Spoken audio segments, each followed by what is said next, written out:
नमस्कार, मैं हूं संजय शर्मा। आप देख रहे हैं 4 PM news network. Uttar Pradesh में भारतीय जनता पार्टी में सिर्फ फुटबॉल खत्म होने का नाम नहीं ले रही है। 3 दिन बचे हैं, लखनऊ में प्रत्याशी नहीं तय पा रहे हैं।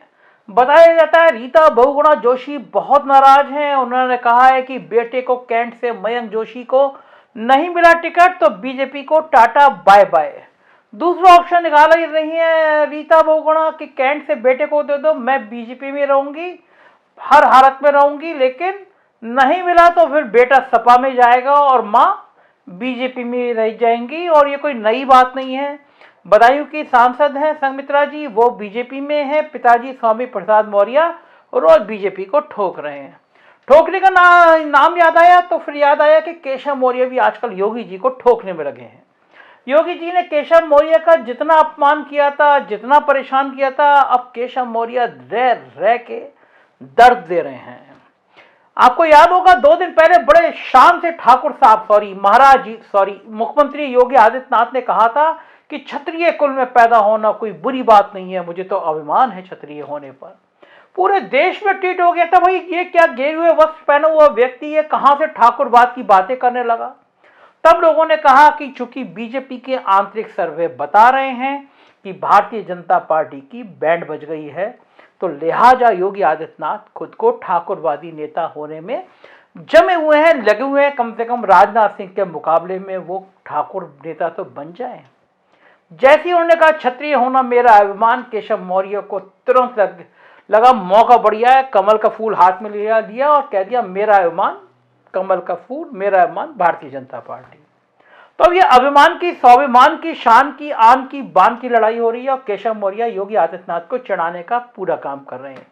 अब बात भी सही है। जिस समय योगी आदित्यनाथ को ट्रोल किया जा रहा है कि भाई आप कहां से ठाकुरवाद की बातें कर रहा है, आप कहां से शुरू हो गए कि क्षत्रिय कुल में पैदा होना कोई बुरी बात नहीं है, मुझे फक्र है, मुझे शान है, मेरी आन है, बाना टाइप की बातें करने की जरूरत क्या थी। बीजेपी में लखनऊ में केशव मौर्य से लेकर नरेंद्र मोदी और अमित शाह भी नहीं समझ पा रहे हैं कि ये योगी आदित्यनाथ को हुआ क्या है। 2 दिन में आपके ट्विटर अकाउंट देखेंगे योगी आदित्यनाथ के तो लगेगा ही नहीं मुख्यमंत्री की भाषा है। अब कहना नहीं चाहिए कि सड़क छाप जो लोग होते हैं ना, माफ कीजिएगा शब्द थोड़े तीखे हैं, लेकिन कोई मुख्यमंत्री कैसे कर सकता है कि अगर यहां पे ये आ गए तो आग लग जाएगी, दंगे हो जाएंगे, गोलियां चल जाएंगी। ये भाषा है, मुख्यमंत्री की भाषा है। अरे प्रदेश में कभी कोई हादसा हुआ, कभी कोई दंगा हुआ तो प्रदेश के मुख्यमंत्री की ड्यूटी है कि वो ये कहे कि अब शांति रखो, जो बीत गया वो बीत गया, प्यार से रहो। घर के अभिभावक की ये ड्यूटी ही तो होती है। लेकिन कोई मुख्यमंत्री याद दिलाए दंगा हो जाएगा, बलवा हो जाएगा, यहाँ पहले गोलियां चलती थी, यहाँ पहले हत्याएं होती थी, हमने तो नहीं सुना कि कभी यहाँ इतना कुछ होता था। हो तो अब हाथरस में भी रहा है। हाथरस में दलित लड़की के साथ बलात्कार होता है, बेरहमी से बलात्कार होता है। दुर्भाग्यवश वो उसी जाति के लड़के होते हैं जिसके योगी आदित्यनाथ है और जिसके योगी आदित्यनाथ जिस जाति के अभिमान की बात कर रहे हैं। लड़के अपराधी किसी भी जाति के होते हैं। मैं किसी भी समुदाय पे भावनाएं आहत नहीं करना चाहता। क्षत्रिय इस देश का गौरव है, आन है, बान है, शान है। क्षत्रियों ने देश की रक्षा की है, क्षत्रिय देश का स्वाभिमान है। लेकिन प्रदेश का मुख्यमंत्री अपनी कुर्सी पे बैठ के सिर्फ ठाकुरवाद करेगा तो ठाकुरों के लिए भी लोगों के मन में थोड़ा सा गुस्सा आएगा, जो दिख रहा है।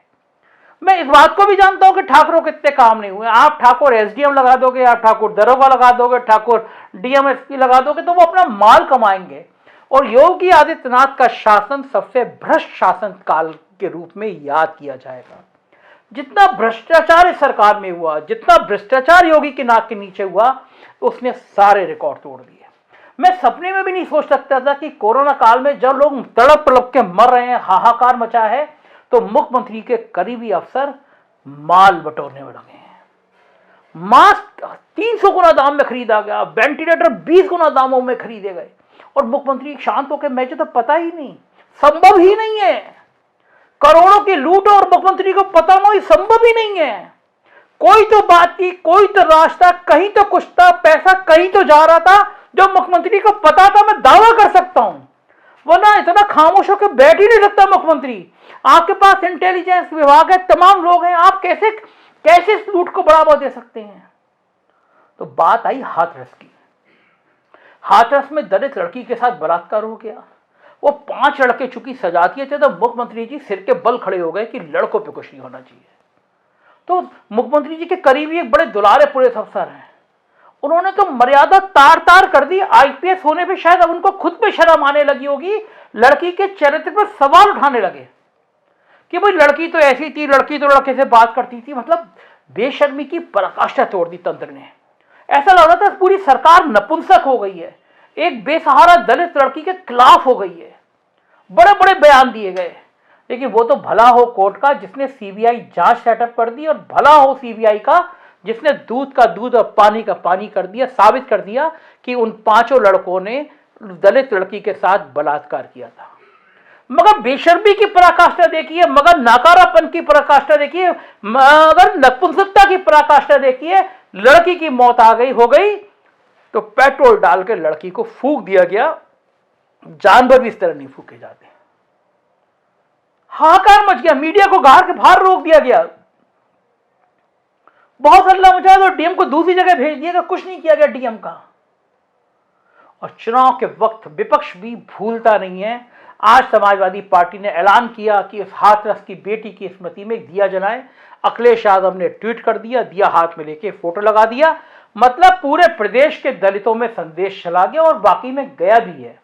मैं दर्जनों दलितों के गांव में गया हूं, उनकी बस्तियों में गया हूं, दर्द है उनको लगता है कि उनके घर की बेटी की एक ताकतवर लोगों ने बेरहमी से उसके साथ बलात्कार किया, उसकी हत्या कर दी, उसकी लाश फूंक दी।